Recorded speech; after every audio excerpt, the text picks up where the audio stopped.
Pelecanimimus.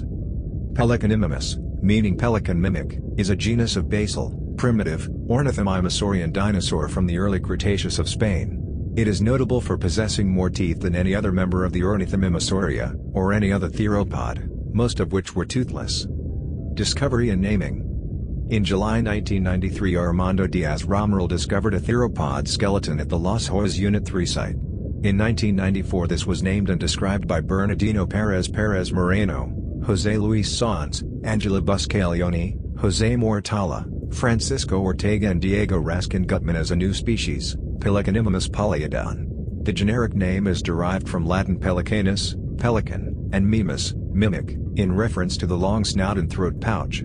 The specific name is a reference to the large number of teeth possessed by this theropod and is derived from Greek pi omicron lambda sigma, polys, many and delta omicron sigma, edus, tooth. The holotype specimen, LH 7777, part of the Las Hoyas collection presently housed at the Museo de Cuenca, Spain, of Pelecanimimus was recovered at the Las Hoyas locality in Cuenca province, Spain, from Lagerstadt beds within the Calizas de Laja Erguina formation dating to the lower Barremian. The only known specimen consists of the articulated front half of a skeleton and includes the skull, lower jaws, all the neck vertebrae and most of the back vertebrae, ribs, sternum, the pectoral girdle, a complete right forelimb and most of the left forelimb. Remains of the soft parts are visible at the back of the skull, around the neck and around the front limbs. Description: Pelecanimimus was a small ornithomimosaur, at about 1.9 to 2.5 meters, 6.2 to 8.2 feet, and 17 to 25 kilograms, 37 to 55 pounds. Its skull was unusually long and narrow, with a maximum length of about 4.5 times its maximum height. It was highly unusual among ornithomimosaurs in its large number of teeth. It had about 220 very small teeth in total, with 7 premaxillary teeth, about 30 maxillary, and 75 in the dentary. The teeth were heterodont, showing 2 different basic forms.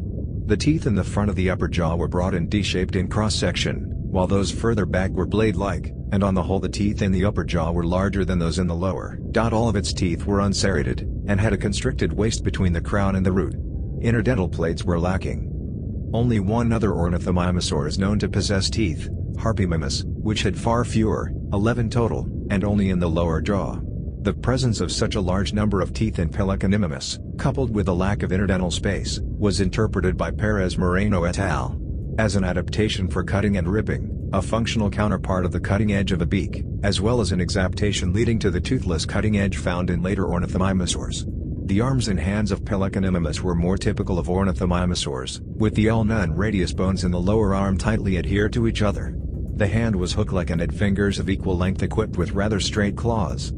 Soft tissue remains preserved by the exceptional preservational environment of the La Jolla's Lagerstadt revealed the presence of a small skin or keratin crest on the back of the head, and a gular pouch similar to the much larger pouches found in modern pelicans, from which Pelecanimimus took its name. Pelecanimimus might have been much like a modern-day crane, wading out in lakes or ponds using its claws and teeth to capture fish and then storing them in its skin flap.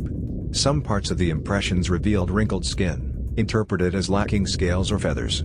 Filament-like structures were also preserved, first interpreted as an integument. Some of these were later seen as representing preserved muscle fibers. Pelecanimimus was also the first ornithomimosaur discovered with a preserved hyoid apparatus, specialized tongue bones in the neck.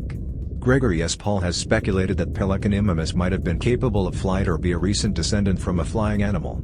This is due to the presence of large sternal plates and uncinate processes, which imply flight musculature. These adaptations have been noted years later by the paleontologist Mickey Mortimer. Classification: Pelecanimimus was by the describers assigned to the Ornithomimosauria, in the basalmost position. A later cladistic analysis by Makovic et al. 2005, confirmed that Pelecanimimus is the most basal member of the Ornithomimosauria, less derived even than Harpymimus. A study by Kobayashi and Liu in 2003 indicated that these two species formed a basal arrangement of steps leading towards the more advanced ornithomimids, see cladogram below. The discovery of Pelecanimimus has played an important and surprising role in understanding the evolution of the Ornithomimosauria. To quote Perez Moreno et al., the phylogenetic hypothesis supports an unexpected approach, involving exaptation, which might explain the evolutionary process towards the toothless condition in Ornithomimosauria. Until now, A progressive reduction in the number of teeth has been considered as the most likely explanation. The primitive titanuran theropods have up to 80 teeth with tall blade-like crowns, and the primitive ornithomimosaurs have only a few small teeth. The phylogenetic hypothesis suggests an alternative evolutionary process based on a functional analysis of increasing numbers of teeth. A high number of teeth with enough interdental space and properly placed denticles, as in troodontids, would be an adaptation for cutting and ripping. On the other hand, an excessive number of teeth with no interdental space, as in Pelecanimimus, would be a functional counterpart of the cutting edge of the beak. Thus, increasing the number of teeth would be an adaptation for cutting and ripping, as long as the space between adjacent teeth was preserved, while it would have the effect of working as a beak if spaces were filled with more teeth. The adaptation to a cut and rip function therefore becomes an exaptation with a slicing effect, eventually leading to the cutting edge seen in most ornithomimosaurs.